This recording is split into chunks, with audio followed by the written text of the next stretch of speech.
Non, j'ai écrit un énorme bloc d'un peu plus de 1000 pages, qui faisait 1400 pages. J'ai commencé à essayer de couper pour faire un seul tome, mais j'ai pas réussi à le ramener. À un moment donné, l'éditeur m'a dit, mais tu peux le faire en 2 tomes. Et là, je me suis dit, ouais, c'est vrai que ça marche bien comme premier tome. Et je pensais avoir le deuxième, mais après, je me suis dit, non, il faut quand même corriger, il faut refaire ça. Et là, je suis dans les corrections du deuxième. Et j'ai le troisième en tête, mais je ne l'ai pas encore écrit. Et c'est marrant parce que je ne l'ai jamais fait. Et c'est rigolo de pouvoir continuer les personnages alors que le livre est déjà publié, pouvoir continuer à les réactiver. Et puis savoir qu'on va les réactiver encore plus. Enfin, il y a quelque chose qui est plus. Moi que j'ai jamais fait, donc qui est plus ludique, que j'aime bien faire.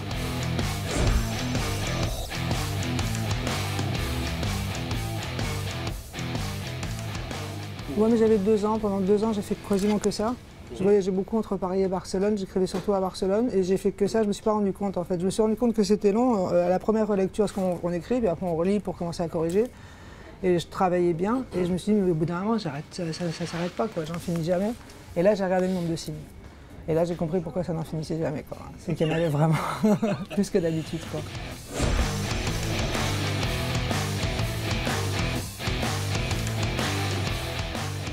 La première version, je ne reviens pas. J'avance et j'écris ce que je réussis à écrire dans la journée ou ce que j'ai envie d'écrire et j'avance, quoi. Et après, je reviens beaucoup, enfin le plus possible. Et je pourrais encore plus revenir. Mais j'essaie de revenir, ouais, c'est là, comme un travail de montage et c'est intéressant. Parce qu'en fait, dans les films que j'ai fait, ce que je préfère vraiment, ce que j'ai appris le plus, c'est en montage. Et c'est vrai que c'est un peu ce qu'on fait en montage. On essaye de voir si telle scène, si on la met là, qu'est-ce que ça... Et ça me plaît. Du coup, je le fais aussi maintenant de plus en plus dans les romans, quoi.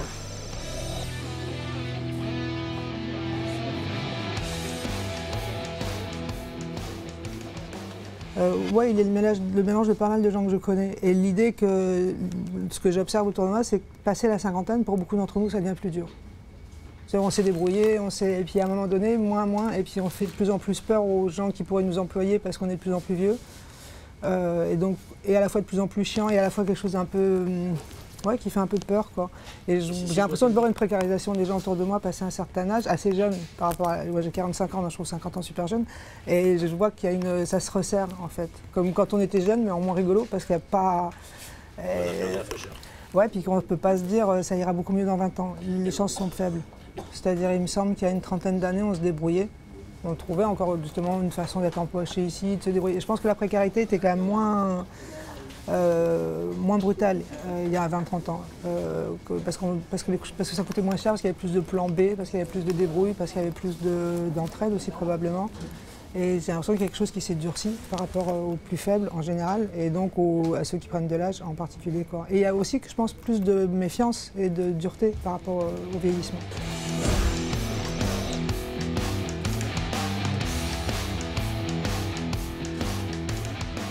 C'est des gens soit que j'ai croisés, c'est jamais quelqu'un en particulier. J'essaie jamais de peindre quelqu'un que j'ai vu exactement, déjà parce que c'est difficile, et aussi parce que je pense que ça peut être violent pour les gens qu'on croise, qui nous ont rien demandé et qu'on essaie de dépeindre exactement dans un roman 2 jours plus tard. Par exemple le trader, oui, à un moment donné, une fois j'ai rencontré quelqu'un qui bossait dans la finance. Après je vais chercher aussi, une fois que je me dis ça va être ce personnage-là, j'essaie d'aller chercher Machine qui connaît un tel, est-ce qu'on pourrait boire un verre ensemble ou dîner. Enfin, après c'est pas de la recherche, mais j'essaie un peu de traîner comme les gens, les SDF. Il y en a en bas de chez moi, donc là je vais aller plus leur parler, parce que je suis assez timide, je parle pas facilement aux gens, mais là je vais faire l'effort d'aller parler aux gars en bas de chez moi pour voir d'avoir 2-3 idées de comment où ils se lavent, où ils dorment, comment ça se passe avec leurs chiens. Et pareil pour le trader, en fait. C'est pas de la recherche, mais j'essaie d'orienter un peu les gens que je rencontre en fonction de ce qui m'intéresse pendant un moment, quoi.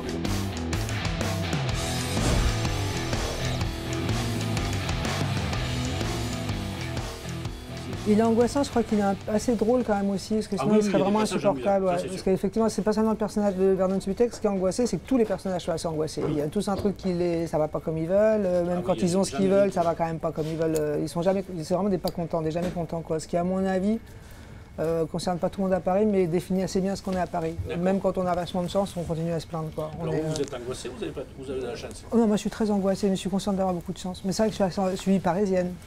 Et ça, je me rends compte, parce que je sors souvent de Paris, je me rends bien compte qu'on est un peu particulier, quoi. Parce qu'on se plaint beaucoup, quoi. Par exemple, je suis angoissé, Subutex, il vient pas de nulle part, je suis très angoissé à l'idée de perdre mon appartement, par exemple. Alors que les chances que ça m'arrive dans les 6 mois qui viennent sont assez faibles, mais du coup, je pense à dans 3-4 ans. Et c'est quelque chose qui est récurrent chez moi, par exemple. J'ai ça, mais je pense aussi que collectivement, dans cette ville, on a un truc, il y a comme une dépression en ce moment. Depuis quelques années, on est quand même dans une espèce de... Donc on a des pensées noires, comme dans les dépressions. Et pourtant, on est des gens qui ont vachement de chance. Parce que la plupart des gens que je fréquente, on a un boulot, on a en général même souvent un boulot qui nous plaît, on a quand même assez d'argent pour faire au moins un minimum de trucs. On a été épargné, quand on compare la situation de la France à celle de l'Espagne par exemple, on a une chance extraordinaire parce que ouais, la crise nous a tapé vraiment moins violemment pour beaucoup d'entre nous, pas pour tout le monde mais pour beaucoup d'entre nous. Et donc on a de la chance, et de toute façon on a de la chance, pour les gens comme moi, on a vraiment de la chance d'être né en France, il n'y a pas de...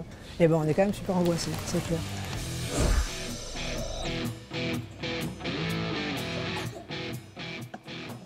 Mais je ne l'ai pas lu moi, Soumission, j'attends qu'il sorte en poche. Je lis tous les livres de Michel Houellebecq hein, et j'aime ce qu'il fait, ça m'intéresse vraiment et j'aime vraiment ce qu'il fait. Et à chaque fois que je lis ses romans, donc un an après leur parution, je me dis tout ce que j'ai lu sur les romans, ça n'a strictement aucun rapport avec aucun rapport avec ce que je suis en train de lire. Donc je préfère attendre un peu. Après je sais de quoi ça parle parce qu'on en a beaucoup parlé. C'est en gros, je dirais, des compositions de la société. Et je pense qu'on a chacun, moi mon obsession c'est l'extrême droite au pouvoir, lui c'est les islamistes, je pense qu'on a chacun sa maboulerie et notre qui vient pas non plus de nulle part. Moi c'est l'extrême droite au pouvoir, je vois bien que lui c'est autre chose. Oui. Et on a chacun notre... Justement, c'est pas totalement gratuit, en même temps, c'est pas en train d'arriver. Et ça, c'est un des morceaux de l'angoisse, c'est un petit morceau d'angoisse, ouais, quand même. Un petit ou un gros? Ouais, c'est un gros. Ça veut dire que bon... Mais je pense pas que ça va arriver, hein. Mais c'est vrai que ça me... Je suis pas la seule, ça me travaille, quoi, comme un... Et c'est pas par hasard non plus, ça arrive en France parce qu'on nous en parle tout le temps, on peut pas être totalement étanche à la propagande non plus. Ouais, parce que aussi ce qui fascine les gens qui font les informations, qui font les... C'est pas les gens de gauche ou d'extrême gauche ou les écolos, ce qui les fascine c'est l'extrême droite. Parce qu'ils sont convaincus que c'est ce qui fascine les autres, mais c'est leur fascination à eux. Vous le prenez comme ça, J'en suis sûr, parce que je vois vachement de gens, je vois que les gens de la fabrique, les gens, enfin je vois beaucoup d'éditeurs, de penseurs, de journaux, je vois des gens qui ont d'autres pensées, qui élaborent d'autres pensées, qui font d'autres choses. On n'entend jamais sont mis en avant les écolos radicaux ou les anciens trotskistes, qu'est-ce qu'ils ont à dire aujourd'hui, ou les libertaires, c'est pas ça, c'est que simplement les rédacteurs en chef, les de deux journaux ont décidé que ça n'intéressait plus personne et que notre lame des Landes, on s'en occupera pas, ce sera Marine, Marine, Marine, et quand on arrête avec Marine, c'est un peu Zemmour, un peu Finkielkraut, parce que c'est leur... Je pense que pour moi c'est une obsession de l'élite depuis un moment, de faire monter l'extrême droite au pouvoir, pour une raison par contre qui m'échappe, parce que je ne vois pas ce qu'ils vont y gagner à la fin.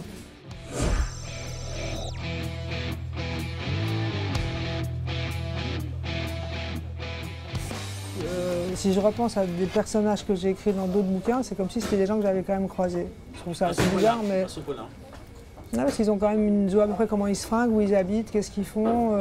C'est comme un souvenir un peu flou de quelqu'un qui n'aurait pas un visage exactement, mais quand même une coupe de cheveux, une hauteur, une corpulence, donc quelqu'un qu'on aurait un peu connu, ouais, c'est vrai. Je m'en suis rendu compte parce que j'ai fait revenir un personnage qui était dans le roman d'avant pour la première fois, une fille qui s'appelle Laïenne, qui était dans l'Apocalypse bébé, et quand je la fais revenir, je vois bien que j'ai l'impression que c'est quelqu'un.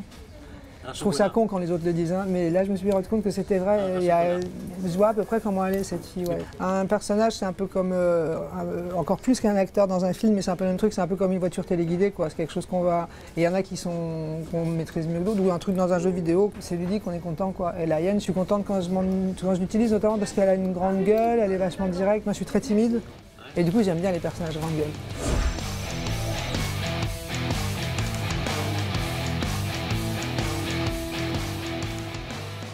J'aime bien prendre des notes, j'aime bien prendre des notes dehors, j'aime bien aller dans les cafés par exemple, j'aime bien travailler dans les cafés. Moi j'aime bien, comme j'arrête pas de mettre des trucs avec des détails de la vraie vie, j'écris des trucs qui se passent maintenant, là où je suis en général. Donc au contraire, d'être dans un café, ça me permet de lever la tête et de dire à toi tu viens de dire ça, parfait. Ou tiens toi tu passes et tu fais ça, génial. Et quitte à pas le garder après. J'essaie d'être comme une caméra justement, un truc qui reçoit.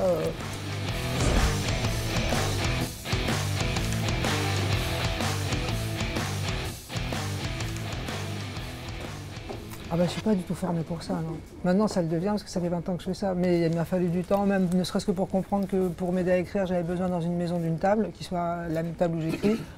Ça m'a pris pratiquement 20 ans, quoi. Bah, quand on n'a pas fait d'études du tout, il y a des trucs qui sont évidents pour les gens qui ont fait du travail scolaire. Pas d'études pour vous, c'est quoi? Bah, je me suis arrêté au bac. Et je me suis rendu compte en vivant avec des gens qui étaient des universitaires. Ouais, il y a des choses...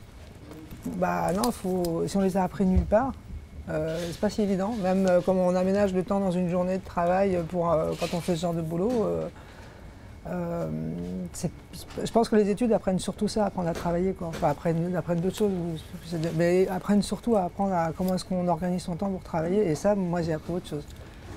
Voilà, donc c'est petit à petit, quoi.